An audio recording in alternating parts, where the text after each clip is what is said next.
semuanya? Siap, ya Bu. Sebelum HP-nya kita akan mulai pembelajaran pada siang hari ini, oke? Oke, kita langsung saja mulai. Kemarin kita belajar bangun ruang. Kemarin baru ada Prisma, ada Mas, Gus, Balok. Nah, sekarang kita mau lanjut. Apa itu selanjutnya? Tapi sebelum ke sebab selanjutnya ada pertanyaan. Di rumah kalian pernah menjumpai kaleng susu? Pernah. Kaleng cat? Pernah. Terus kalau belanja ke minimarket beli minuman kaleng? Iya. Atau enggak, mama suka beli sarden? Iya. Itu kaleng kan? Nah, kalau menurut anak semua, benda-benda yang barusan disebutin itu termasuk dalam bangun ruang apa?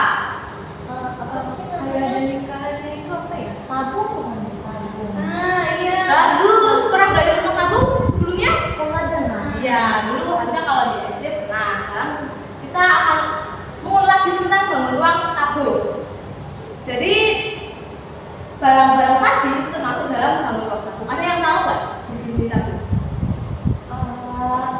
Bangun yang alas sama tutupnya tuh bentuknya lingkaran.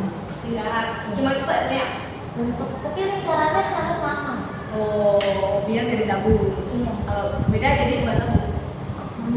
Nggak tahu. Karena biar tahu benar atau enggak pertanyaan tadi, sebelum kita masuk ke pembelajaran tentang tabung, aku mau ngajak kalian game buat aku mau tahu kalian masih ingat nggak tentang tabung. Nanti kita main quiz game yang semangat ini nanti kita akan belajar pakai yang namanya tabung. Pernah dengar? Benar. Nah, nanti skornya tinggi-tinggian, yang skornya paling tinggi nanti ada hadiahnya.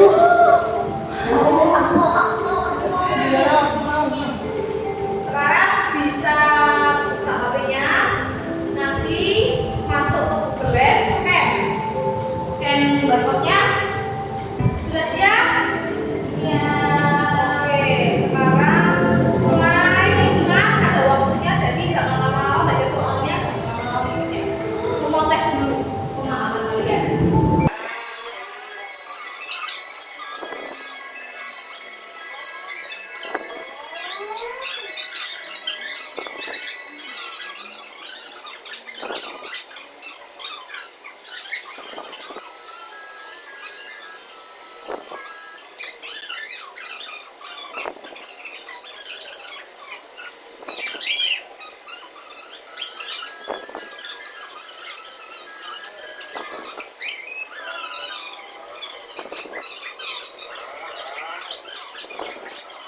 Oke, siapa yang paling tinggi?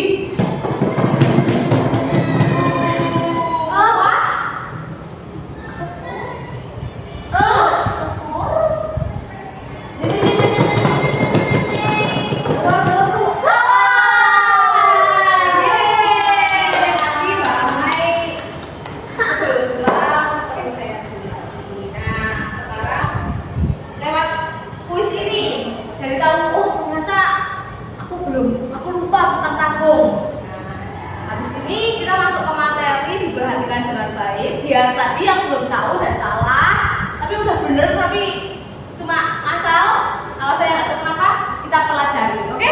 Oke. Kita masuk ke pembelajaran. Oke, setelah kita melakukan pretest tadi, kita akan melanjutkan dengan materi dari tabung. Hal pertama yang akan kita bahas yaitu definisi dari tabung. Nah, siapa yang mau baca definisi? Ayo, Ibu. Boleh, Mary. Silakan. Tabung atau silinder adalah sebuah bangun ruang 3 dimensi yang dibentuk oleh 2 buah lingkaran identik yang sejajar dan sebuah persegi panjang yang mengelilingi kedua lingkaran tersebut. Nah, berarti berdasarkan definisi ini, tabung itu punya tutup dan alas. Bentuknya Lingkaran. Nah, lingkarannya identik itu maksudnya apa? Sama. Seukuran, berarti jari-jari dan diameternya sama. Oke, selanjutnya di definisi yang kedua. Nah, definisi kedua, tabung adalah prisma yang alasnya berupa lingkaran. Nah, di sini kalau misalnya anak-anak bisa lihat, ini namanya prisma segi berapa? 6. Segi 6. Nah, kalau misalnya alasnya segi 6 ini kita ubah menjadi segi N, di mana N itu mendekati tidak terhingga. nanti dia akan menyerupai bangun datar lingkaran. Nah, maka dari itu akan terbentuklah bangun ruang tabung. Nah, selanjutnya setelah definisi kita akan membahas tentang unsur-unsur. Unsur-unsur yang pertama.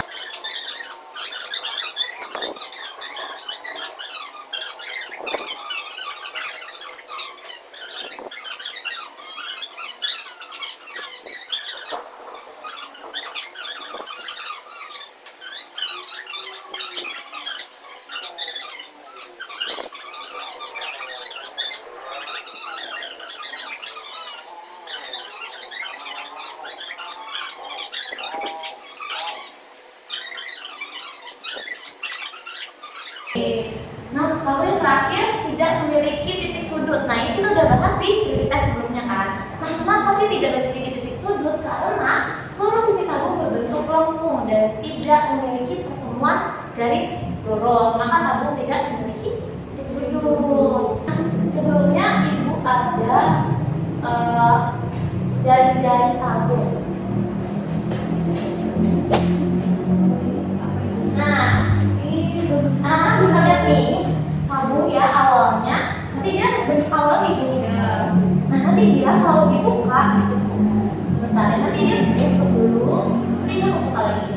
Nah, ini kalau dibuka, nanti yang atas terbuka, yang bawah terbuka, nanti ini dibuka, jadi pasti dipanjang. Nah, kayak gini bentuk jari-jari dari tabung. Oke, selanjutnya kita masuk ke materi luas permukaan tabung.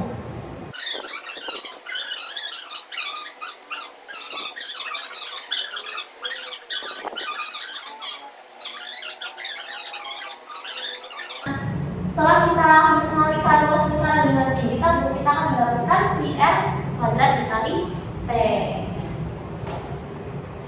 Oke, sekian dari materi kita hari ini. Nah, karena tadi kita sudah belajar tentang tabung, sekarang Ibu akan memberikan kalian post test melalui game. Game apa? Itu websitenya udah Ibu kirim di link di grup BA ya. Oke, Bu. Silakan diklik linknya. Iya. Sudah semua? Sudah. Sudah, Ibu. Oke, di situ ada tombol start. Silakan diklik. Ada kesulitan? Belum.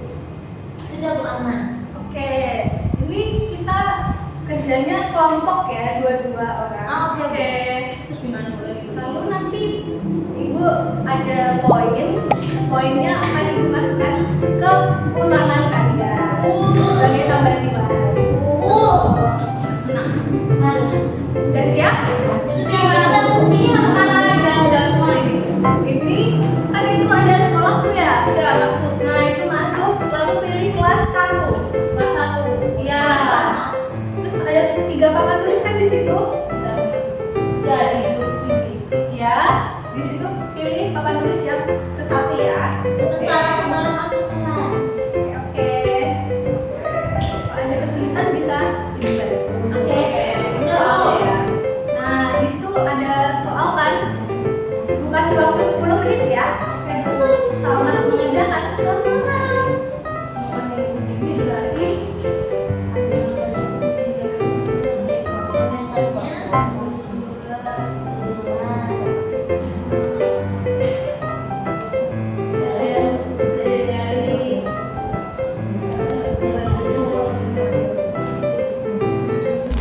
Sudah, Bu. oke, udah selesai semua? Sudah. Nah, sip, good job. Dan di situ ada skor kan bisa dilihat di situ. Nah, itu akan Ibu tambahkan ke dalam nilai kalian.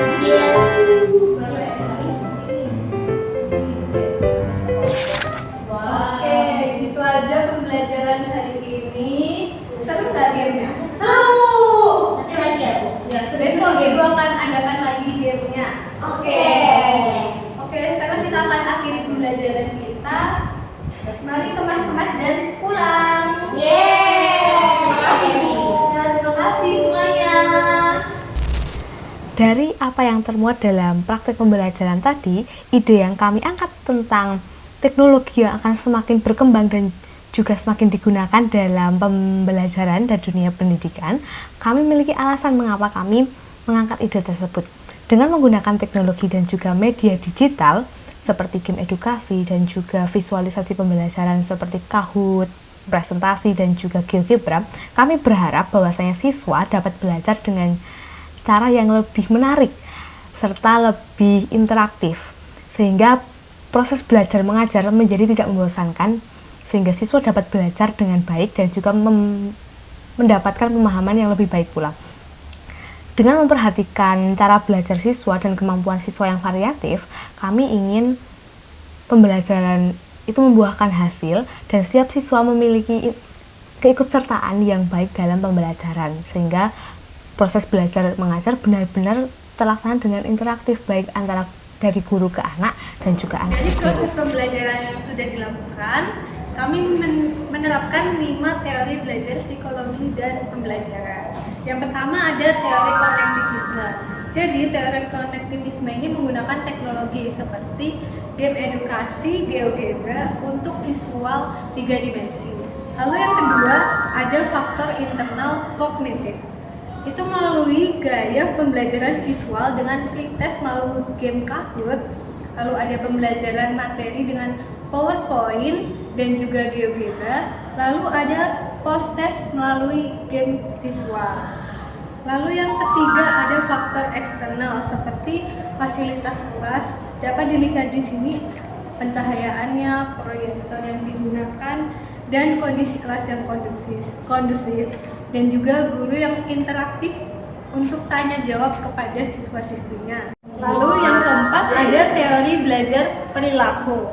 Di situ dapat dilihat bahwa guru memberikan seperti hadiah, poin untuk nilai ujian tambahan, dan juga memberikan pujian kepada siswa-siswinya. Lalu yang kelima ada teori kognitif. Teori kognitif ini dapat dilihat melalui game website. Ada 3 soal. Itu pertama ada level mudah, yang kedua ada level sedang, yang ketiga ada level sulit. Jadi melalui 3 tahap itu siswa jadi berkembang dari yang mudah melalui yang sulit. Lalu bagaimana psikologi berperan dalam inovasi ini? Psikologi sungguh berperan penting dalam inovasi pembelajaran ini.